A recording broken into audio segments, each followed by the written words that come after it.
Okay, thanks, Steve. Appreciate it. I was literally born in a blizzard on the banks of the Red River of the North in Grand Forks, North Dakota, 1915, right near one of the bridges on Highway 2 that goes all the way from Everett to Milwaukee.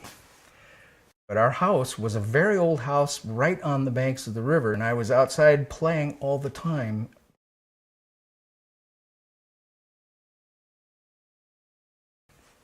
The University of North Dakota is there, and it's a small school, but it had all of the wonderful cultural things that you could hope for. So I grew up going to concerts there all the time. There were sporting events all the time. There was theater. There was every kind of art. My sister was an art major at the university there, so she got me into drawing classes there, and every Saturday my mother would haul me out there, drop me off for a couple hours, and I did art projects with the professors at the university. I played hockey for 10 years as a kid. So from the time I was about 8 years until all the way through graduating from high school, I played hockey. Second in the state, I was a goalie. So I was one of the few people that overlapped from, the chorus kids to the jocks. The first theater I did was in high school. Because I was in the chorus and sang, I got involved in the musical, which was Camelot. And continued with that all the way through high school. But after I got out of high school, I kind of gave up sports. So I joined the Sigma Chi fraternity, and my closest friend was a music major, so again, the music was a big deal. By then I was playing guitar, and I had been in a couple of rock and roll bands. I started off as a pre-law major. I didn't know what I was going to do, but everybody expected this, so I signed up for pre-law. But I took an art class, and I took an art class from the very same professor that my sister had studied under, one of the best teachers I've ever had in my life. So 2 years at the University of North Dakota, by then I was shifting further and further into the art department and getting further and further away from the pre-law stuff, and I switched my major to my parents' chagrin.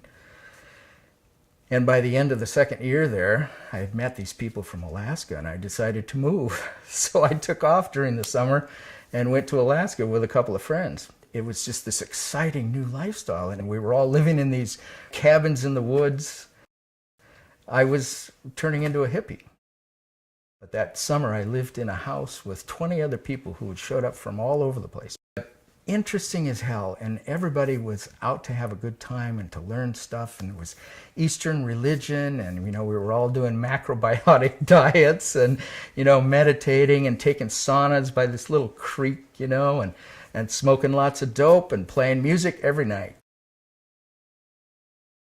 Along in the 70s is this background of the Alaska pipeline. And when they finally did do it, everybody wanted to get these high-paying jobs. So we all joined unions, and I became a Teamster and worked on the pipeline for 2 solid years. After that, when I moved back to Fairbanks, I got a job with the Arts Council. It is still, in my memory, the best job I ever had. For 2 years, I worked for the Alaska Association for the Arts.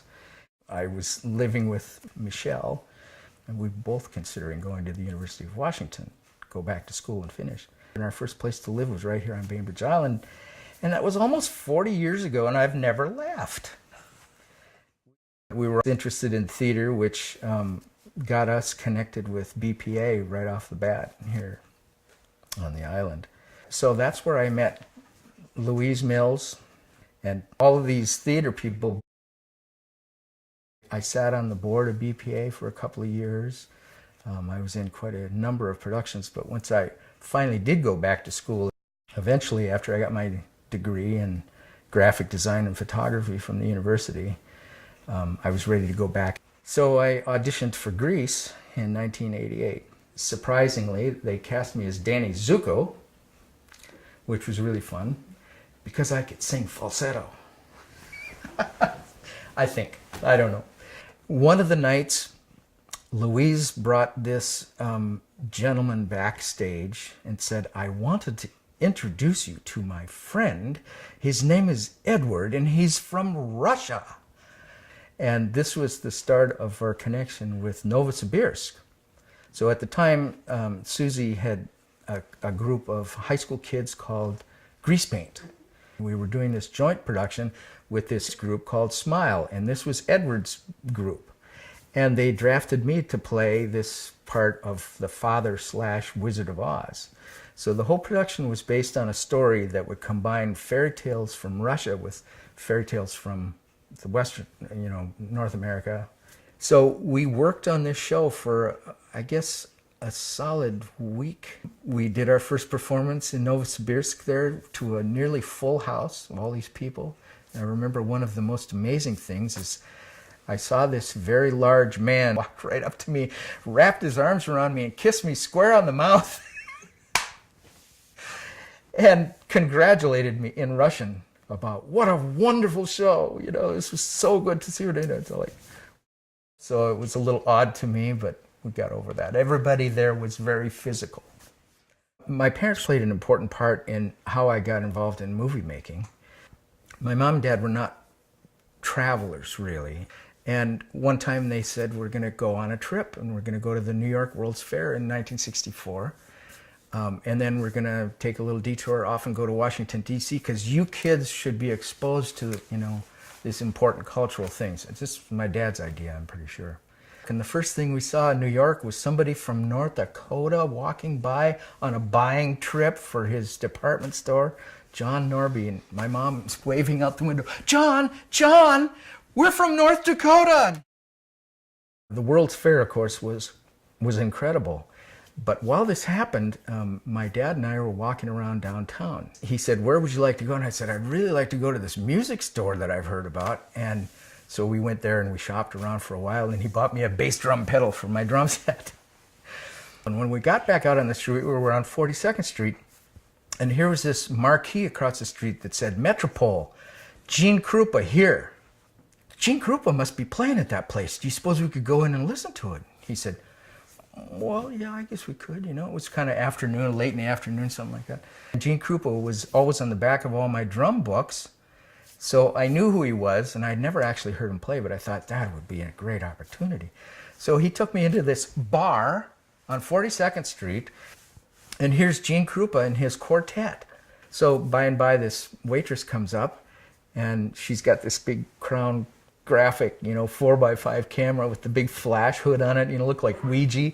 And she goes, do you want your picture taken? And my dad says, well, would you like to have your picture, a picture of us? And I thought, well, I don't want a picture of me and my dad. Could you just take a picture of Mr. Krupa? That's what I would dearly love to take home. She comes back about 15 minutes later and she says, Mr. Krupa will meet you at the end of the stage, at the end of the set. I said, meet me? And she said, well, you want your picture took, don't you? So I got to stand with him, and he put his arm around me. He was not as tall as I was at 14, just a little guy, but he had that million-watt smile. The day after that, we were watching Johnny Carson on TV, and here's Sammy Davis Jr. My older sister is a big fan of Sammy Davis. At the time, he was doing Golden Boy on Broadway, and then he was filling in for Nancy Wilson at the Royal Box at the Americana Hotel, which is where we're staying. And she goes, Dad, can we go down there? And he said, well, yeah, I guess we could do that. Not interesting to him at all, but he was willing to take us down there. So we all dressed up again and went downstairs, and when he came out, he stood by he kneeled down next to the dais we were sitting on before they announced him. And my sister goes, I'm going to get his autograph. She runs over and gets his autograph. And then my other sister said, well, I'm going to get his autograph too. And I thought, well, I'm not going to be left out. I want his autograph. Give me some more paper, Mom. So I ran over and got his autograph, and bink, the light went off in my head, and I said, hey, would you mind taking a picture with me and my sisters? I thought that would impress him, because I knew that you could do that. Yeah. And he said, yeah, meet me right at the doorway after the show. I'll tell you, my mom and dad are like, I don't think he's really going to do that. Don't be upset if it doesn't happen, So sure enough, after the show, and just as we got in behind him, this maitre d' swept in between us and said, please let Mr. Davis leave in peace. And he turned around and tapped the guy on the shoulder, and he said, that's all right. I told those people I'd take a picture with them. Man, and we just walked out like, whoa. And he put his arm around us, and we took this great picture of us with Sammy Davis Jr. in the Royal Box at the Americana Hotel. Now, where this leads into the movie making is I became concerned about the loss of my parents' stories. First of all, I have always been curious. And I love to hear people's stories. I love to hear where they came from and what they do and how they do it and why they do it. I became obsessed with my parents' stories and started trying to record them. Where did you grow up, and who were the people that you lived with, and what was it like to have to get up before light every day and milk cows before you went to school, and what was that little school that you worked in like? All these questions that, things that like that don't exist anymore. But I remember my folks telling me that they would go out late at night to a dance or something like that. It'd be miles away, and the horse knew how to get home, so they would just cover up with the blankets and the horse would go right back to the barn. And that's the sort of thing I thought, we want to document this. This is part of my life too. I come from this. And this just gave me this broad interest and a feeling of the rightness of asking people questions and turning a camera on them and trying to collect these wonderful stories. It kind of is this democracy about documentation of people's lives. So you had permission to ask questions and permission to collect these things. There are things going on here that aren't going to last forever, and the people who know about them aren't going to be here forever. Let's record them. Let's make them something that we'll all have forever.